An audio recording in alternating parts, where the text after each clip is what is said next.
আসসালামু আলাইকুম আপুরা ভাইয়ারা কেমন আছেন? আশা করি ভালো আছেন।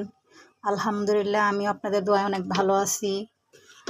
তো একটা বিরিয়ানির ভিডিও আপনাদের কাছে নিয়ে আসলাম। কমেন্টে বলবেন কালারটা কেমন হয়েছে।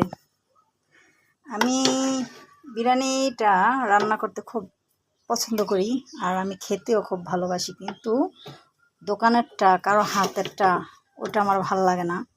আমি আমার রান্না করা বিরিয়ানিটাই খুব পছন্দ করি। তাই সপ্তাহে 2 বার আমার বিরিয়ানি রান্না করা লাগে, খাওয়া লাগে। কারণ আমি বিরিয়ানি খাই, বিরিয়ানি অনেক পছন্দ। বিশেষ করে গরুর মাংস দিয়ে বিরিয়ানিটা আমি কম খাই, কারণ ওটা আমার অ্যালার্জি আছে, কারণ ওটা দিয়ে আমার ভালো লাগে না। সবাই বলে গরুর মাংসের বিরিয়ানি ভালো, কিন্তু আমি যখন মুরগি দিয়ে বিরিয়ানি রান্না করি আমি 1 প্লেট বিরিয়ানি খাইতে পারি, এর বেশিও খাইতে পারি। আমার খুব পছন্দ। কিন্তু গরুর মাংসের বিরিয়ানিটা আমি হাফও খাইতে পারি না। তো আমার ভিডিওটা দেখে সবাই শেয়ার করে দিবেন, আমার পাশে থাকবেন, আমাকে লাইক করবেন, কমেন্ট করবেন। আমিও আপনাদের পাশে থাকব। আশা করি আপনারাও আমার পাশে থাকবেন, কারণ আপনাদের ভরসায় আমি ভিডিও বানাই। আর আমাকে কেউ খারাপ ভাববেন না, আমি অনেক ধরনের ভিডিও ছাড়ি, কিন্তু আমাকে কেউ যদি বাজে কমেন্ট করেন খুব খুব খারাপ লাগে। আর একটা জিনিসে বিরক্ত হই কি, আমি ফেসবুক চালালে মেসেঞ্জার তো থাকবেই, তাই না? তো মেসেঞ্জারে ভাইয়ারা আমাকে এত ডিস্টার্ব করে যা বলার বাইরে। হ্যাঁ, একটা মানুষ কল দিতেই পারে, স্বাভাবিক, কিন্তু ডাইরেক্ট মনে করেন ভিডিও কল দিব, তো আমি তো একটা কলও ধরি না, কাইটা দেই।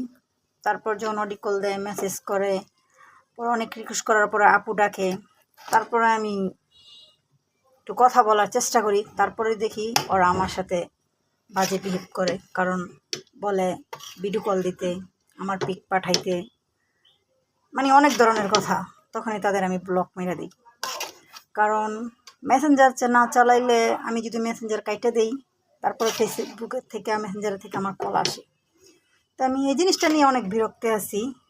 তো আমার জন্য সবাই দোয়া করবেন, আমি যেন ভালো ভালো ভিডিও দিতে পারি আর আপনাদের পাশে থাকতে পারি। আর আমার জন্য সবসময় দোয়া করবেন যাতে আমি সুস্থতা থাকি। আমার একটু সমস্যা আছে, আমি একটু অসুস্থ, সবসময় একটু অসুস্থ থাকি। আমার প্রেশারটা কম, খুবই কম, তাই প্রায় সময় আমি অনেক অসুস্থ বোধ করি। তো এর জন্য আমায় অনেক ভুগতে হয়, কারণ আমার ওষুধ খাওয়া লাগে। কারণ আমি প্রেশারটা আমার অনেক কম, আমি রোদে যেতে পারি না, রান্না করতে যেতে পারি না, একটু ঘামলেই আমার সমস্যাটা হয়ে যায়।